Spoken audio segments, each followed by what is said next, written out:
Sí, doctora Gladys. Buenas noches. Yo quiero nuevamente agradecer. Voy a executar. Buenas tardes, pero noches porque vamos adelantaditos. Executar un poco la presentación porque yo también quiero escuchar al maestro Reinaldo. Pero también agradecer esta idea de este conversatorio porque le da visibilidad a un gran ninguneado, a un gran borrado de la escena llanera, que es el compositor. Yo veo que, gracias a Dios, últimamente le disputan el protagonismo al cantante, los artistas, los conjuntos, la puesta en escena, el productor, el director musical, pero el compositor sigue estando olvidado en la trasescena de la presentación, en el olvido, negriado. Cuando nos va bien, cuando estamos de buenas, estamos entre paréntesis debajo de nuestra obra. Y yo no sé qué significará semióticamente, simbólicamente, pero no me gusta ese paréntesis. Nos hace prescindibles, nos hace olvidables, nos hace olvidables. Yo no me imagino, por ejemplo, 100 años de soledad y abajo entre paréntesis Gabriel García Márquez, o Guernica y abajo entre paréntesis P. Picasso, porque eso también sucede. Muchas veces desconocen tanto el compositor de la obra que interpretan que le ponen C. Ortegano. A mí me han dicho Cucho, Cacho, Cucho, Cachi. Pero finalmente a veces atinan. Y eso cuando nos va bien, porque en la mayoría de ocasiones quien aparece entre el paréntesis es o son dos de los grandes compositores de la música llanera en la discografía, que son un señor T.R.A. y su primo hermano T.D. Derecho reservado de autor y derecho en depósito, pero vaya uno a saber dónde están mis derechos reservados o dónde están en depósito mis derechos. Eso sucede. Yo le decía algún momento a Cheo Ramírez, compositor de Carrao Carrao o de Ojos de Candela en Marzo, a Cheo, o sea, a Chío, ese pájaro azul y negro que anda desafinando por ahí en los palmares, en las orillas de los caños, gritando, destemplado además, que quizás esa es nuestra labor. Y aprovechaba el apodo de Cheo para decirle, es que eso es lo que hacemos, Cheo, componerle a los turpiales, para que los turpiales, buenos de voz y de color, se encaraban en la rama más alta del mango más fructífero, adornar el paisaje llanero. Pero si no hubiera un Cheo componiendo detrás, no habría turpiales adelante. Si no hubiera un Cheo, repito, detrás, no habría turpiales en las ramas del mango. Pero bueno, eso no soslaya la responsabilidad que tenemos como compositores, de que digamos en este momento actual de la escena llanera, uno pueda decir que hay tres momentos, que hay tres estancias del arte. Yo hablo de lo lírico, ya los maestros Carlos Isaac hablaron de lo musical. Tres momentos en la escena. Uno, cuando había poesía llanera, cuando se hacía poesía llanera. El segundo, cuando se hace poesía, pero esta no es llanera. Y un tercero y desafortunado, cuando no hay ni poesía ni llanera, que es el que vemos a veces con mayor frecuencia en la escena. Ni poesía, ni llanera. ¿A qué se deberá eso? Culpa de los compositores, de pronto, es cierto. ¿Y por qué? Quizás porque entre 250 o 200 años que tenga la historia de nuestra música, del reconocimiento de un hecho musical llanero diferente al de otros lugares y de una composición diferente y de un modo improvisatorio diferente al andino que hacen a finales del siglo XVII los viajeros, a finales del siglo XVIII, perdón, los viajeros, y que se reafirma en las primeras décadas del siglo XIX, cuando ya se reconoce lo llanero, se reconoce también que hay un anonimato, que hay un autor popular, que hay un autor desconocido creando, haciendo, y que ese es sobre todo el pueblo llanero. Entonces, de esos 200 años o 250 que tenga la música llanera, 150 o 200 no han existido los compositores. No hemos existido porque el pueblo llanero ha cantado lo que ha compuesto el pueblo llanero, sin nombres, sin apellidos, Y el pueblo llanero lo ha cantado en unas formas, en estructuras armónicas, como lo queramos llamar, en unos golpes, zumba que zumba, periquera, 6 por derecho, que igualmente existen sin que haya mediado o se conozca un compositor. Mejor dicho, hemos cantado y bailado el pueblo llanero lo que ha compuesto el pueblo llanero. Como quien dice, concluyendo, música de autor anónimo y letras del mismo autor. Pero esas afirmaciones son bastante relativas. Decir que eso lo compuso el pueblo llanero. ¿Por qué? La ley de la relatividad llanera está planteada en un dicho: en el llano 3 y 2 no son 5. Y eso es absolutamente cierto. ¿Por qué no lo ha compuesto el pueblo llanero? Un motivo: porque una gran parte de ese corpus lírico, de esa carga de coplerío, de décima, de corrido, romance, proviene directamente de la tradición española. Son romances españoles revertidos acá, o son coplas españolas revertidas acá. Entonces, el olivo negro, nunca me digas adiós, que es una palabra triste, se convierte acá. En el guayabo negro, nunca me digas adiós, que es una palabra triste. Me subí en un alto pino a ver si la divisaba en el Mediterráneo, se convierte aquí en las ramas del ceibo o del ubero o del guarataro. Se transforma, se hace otra cosa. Entonces, digamos, uno de los primeros corridos llaneros documentados sin autor, en los llanos del 70, donde se colea ganado, me dieron para mi silla un caballito melado, me lo dieron por maluco, me lo salió requetemplado, pues en él llegué a tumbar toros de cacho volteado, que termina: y si el toro me matare, no me entierren en sagrado, entiérrenme en una loma donde me pise el ganado, para que digan las mujeres, aquí murió el condenado. No murió de mal de arrugas, ni de punta de costado, como llanero murió en los cachos del ganado. Ese es un romance español, el hijo desobediente, que aparece en toda la geografía latinoamericana y que aún lo cantan los judíos sefardíes o muchos hispanohablantes en todo el mundo. Entonces, no es toda la construcción del pueblo llanero. Otra, el autor anónimo tampoco es tan así, porque una de esas atribuciones de la tradición oral es que quien lo canta se atribuye el texto o lo firma.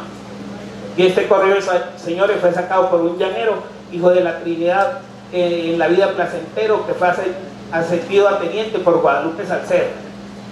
El teniente alma llanera Pedro Bocanegra, compositor de muchos de los corridos chusmeros de la época de la Revolución Liberal. Se firma. Entonces yo recuerdo otro que dice: y este corrido, señores, lo sacó Carlos Abella para que bailen y gocen hombres y mujeres llaneras, y también en Bogotá mi tocayo Carlos Lleras, tiempo de Lleras Restrepo.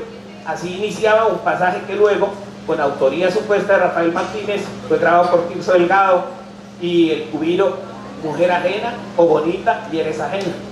Este pasaje, señores, lo escribí en la primavera, en una tarde lluviosa en la inmensidad llanera, con una pluma de garza en una playa de arena, con sangre de alcaraván y música de sirena.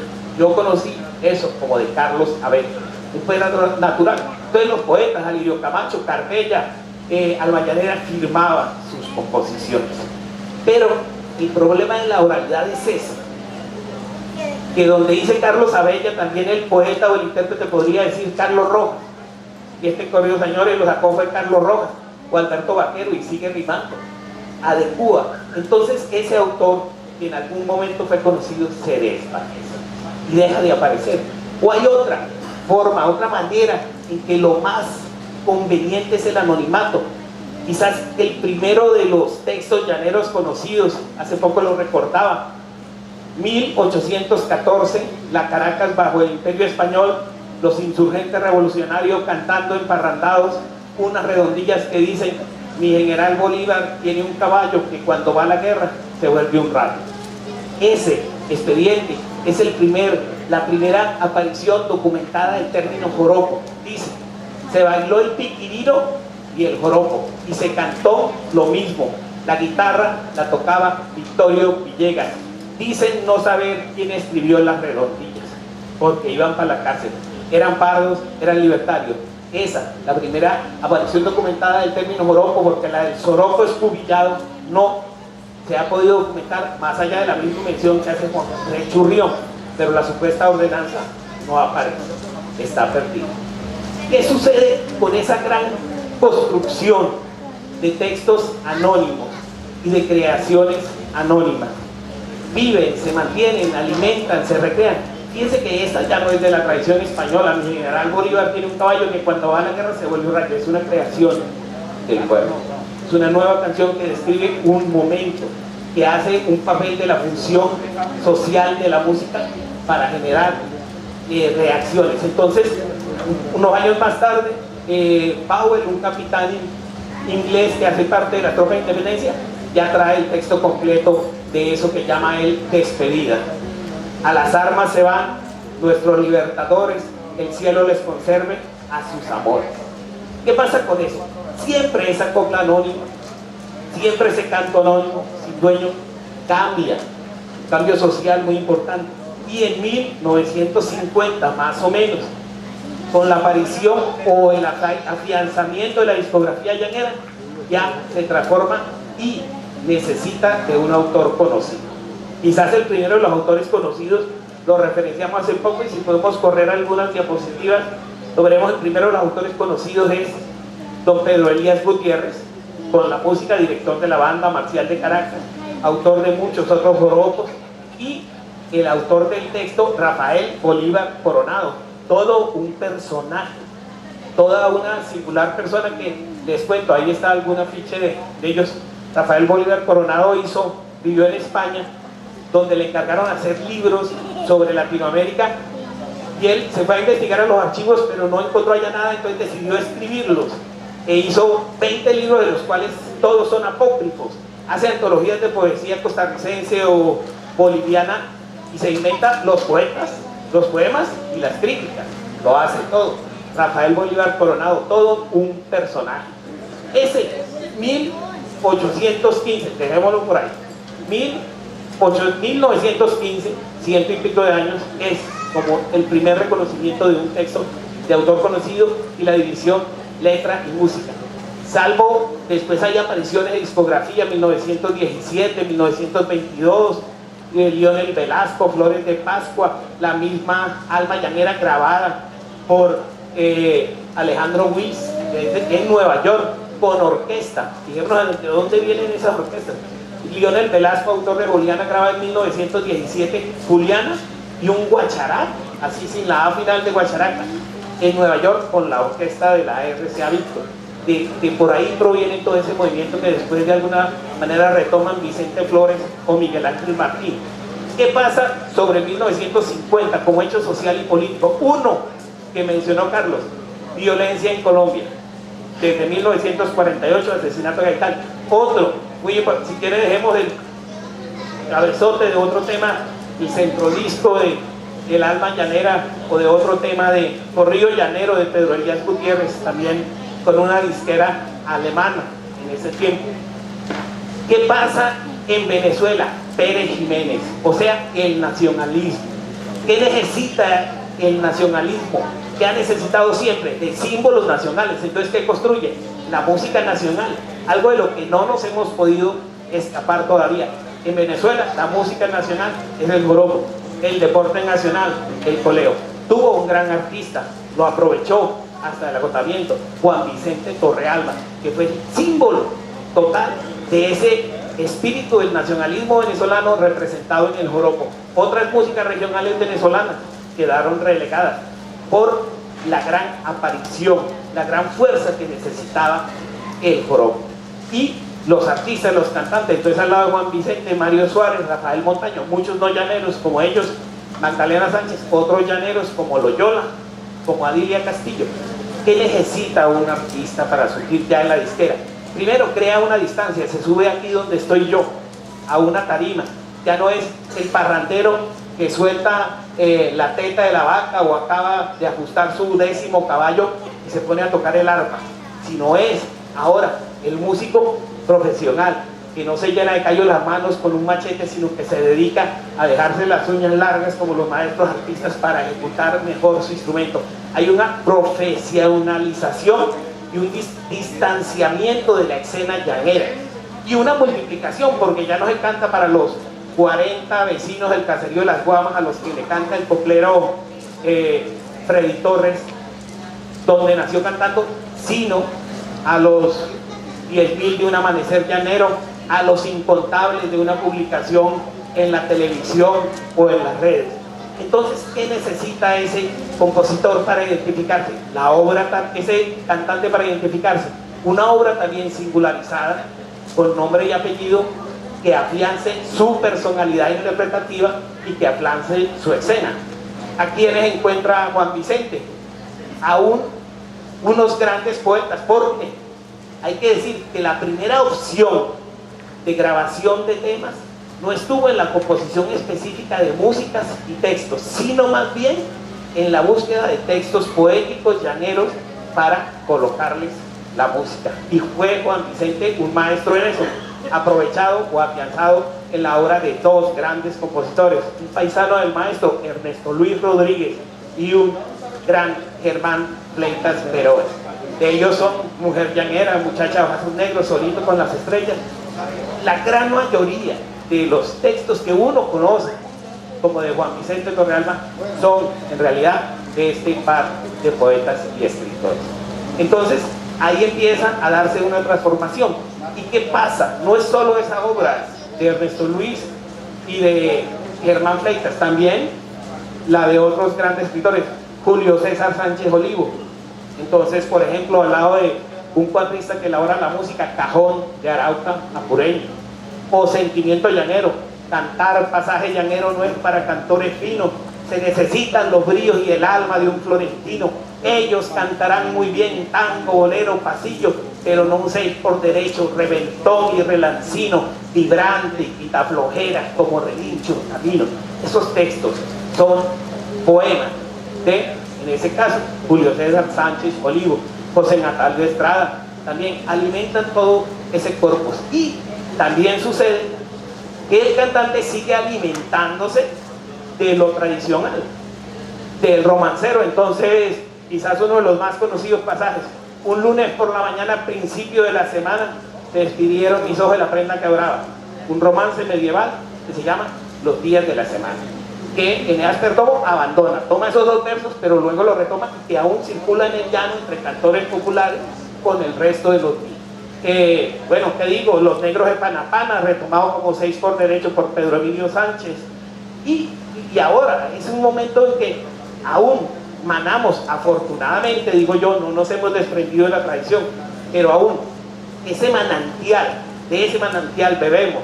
Entonces, soy la Moreno, dame un vasito de, dame un vaso de agua que vengo muerto de sed. No vengo por beber agua, sino por mirarla a usted. Ese motivo se llama El Rondador Sediento, también siglo XIV, siglo XV, medioevo español.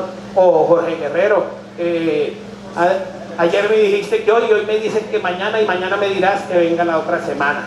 El aplazamiento, también romance español, 14, 15 de los primeros romances españoles. O sea, seguimos bebiendo. El negro José María, que es el rey Rodrigo abandona la batalla. Ahí están las armas abolladas que eran de gran pedrería, las aves tintas de sangre en la cual arroyos corrían. Ahí está el negro José María, que luego aparecen cancioneros, los primeros cancioneros venezolanos, Montesinos y Machado. Hay pues esas dos, hay la creación propia, poética, muchas veces ligada digo yo, a florecimiento de poesía, como la poesía gauchesca con el Martín Fierro a finales del siglo XIX y su reafirmación. O sea, hay poetas llaneros, hay quien le coloca la música y se van como canciones llaneras a ser parte de un gran cuerpo, de un gran corpus. ¿Qué pasa por allí en el 1978? No es que siempre la música llanera le haya cantado el llano, ya muchos habían experimentado. Por ejemplo, por aquí nos nombraban Sueño Latino del maestro Augusto Branca en la voz del Catire Carpio. Trata ya de proyectarse fuera, de Eladio Tarife, toda la razón. Trata ya de proyectarse, de irse fuera.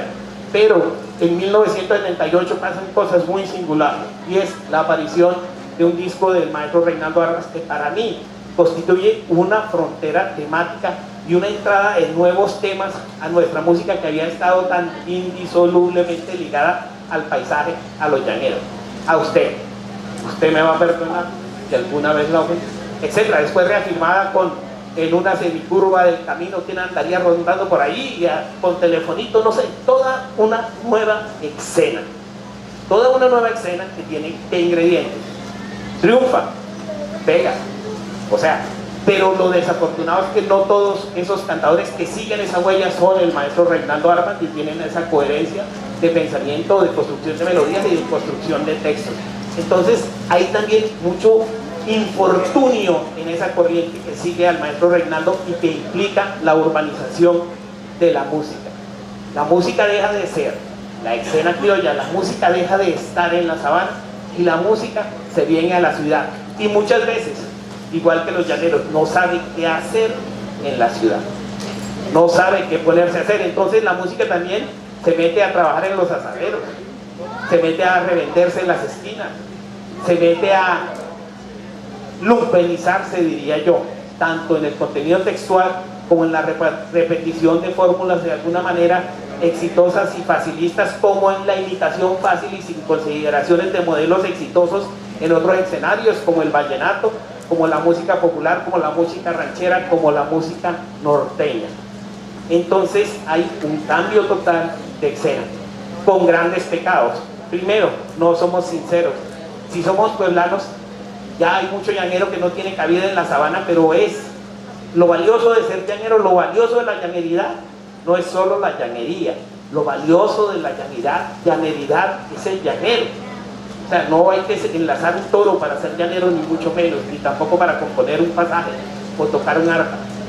No podemos confundir un atributo de la llaneridad, que es la llanería, con todos los atributos, que es lo humano, la humanidad.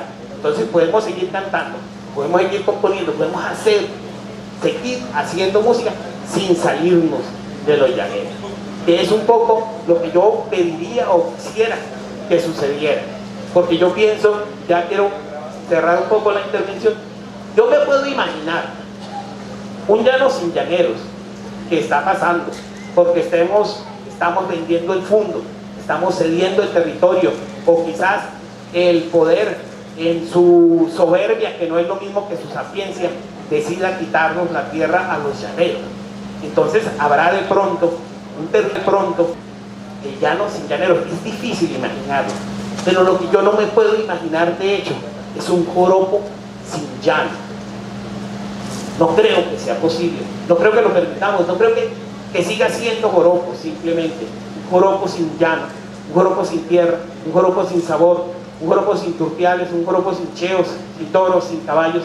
No me lo imagino. Y creo que nosotros como compositores debemos reflexionar y hacer todo lo posible con la ayuda de ustedes, que son el público que realmente manda, para que el joropo siga eternamente teniendo llano. Porque yo creo, firmo, me suscribo, reafirmo, me arrebato a lo que dijo un gran poeta: mi verso viene del llano y vuelve al llano. Mi verso. Gracias.